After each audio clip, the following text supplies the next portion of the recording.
Hi friends, ఈ question చూడండి. Profit loss నుంచి ఈ క్వశ్చన్ ఈజియెస్ట్ వే ఎలా చేయాలి ఇప్పుడు మీకు నేర్పిస్తాను చూడండి. ఇక్కడ ఏమి ఇచ్చాడంటే మిస్టర్ ఖాన్ అనే వ్యక్తి sold A bus for 18,700 at a loss of 15%. At what price should the bus be sold to get a profit of 15%? ఇక్కడ ఏముందంటే ఖాన్ అనే వ్యక్తి ఒక బస్సును అయితే సోల్డ్ చేశాడు, అమ్మాడు. ఎంతకంటే 18,700 కి. ఆయన వల్ల 15% లాస్ వచ్చింది. అయితే ఎంత అమౌంట్ కి అమ్మితే అతనికి 15% ప్రాఫిట్ వస్తుంది అని అడిగాడు. ఇలాంటి క్వశ్చన్ వచ్చినప్పుడు మనం ఎలా చేయాలంటే మీకు తెలుసు సిపి 100% ఆల్వేజ్. ఇక్కడ లాస్ వచ్చింది. లాస్ ఎంత? 15%. అంటే ఈ లాస్ అనేది సిపి నుంచి మైనస్ చేసుకోవాలి. అంటే 85%. ఇది ఏంటిది? ఎస్పి కదా. అంటే ఎస్పి ఇక్కడ ఆల్రెడీ ఉంది. ఎంత? 18,700. అంటే సింపుల్ చెప్పాలంటే 85% ఈక్వల్ టు 18,700 కదా. మనం 1% కాబట్టి ఏం చేస్తాం? 85తో బై చేస్తాం. బట్ మనకు కావాల్సింది ఏంటి? ప్రాఫిట్ కావాలి. ఎంత? 15%. అంటే సిపి మీద 15% అబోవ్ కావాలి. 100 + 15 ఎంత? 115. సో ఇంటూ 115 చేసుకోవాలి.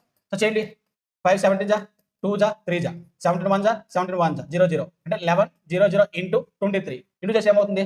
23 23 0 0 0 0 3 5 2 అంటే 25300 ఆన్సర్. చూసినా ఎంత ఈజీగా ఉంది. ఒకవేళ ఈ క్వశ్చన్ మీకు నచ్చితే, ఈ ట్రిక్ మీకు నచ్చితే సబ్స్క్రైబ్ చేయండి, మా ఛానల్ లైక్ చేయండి. Thank you.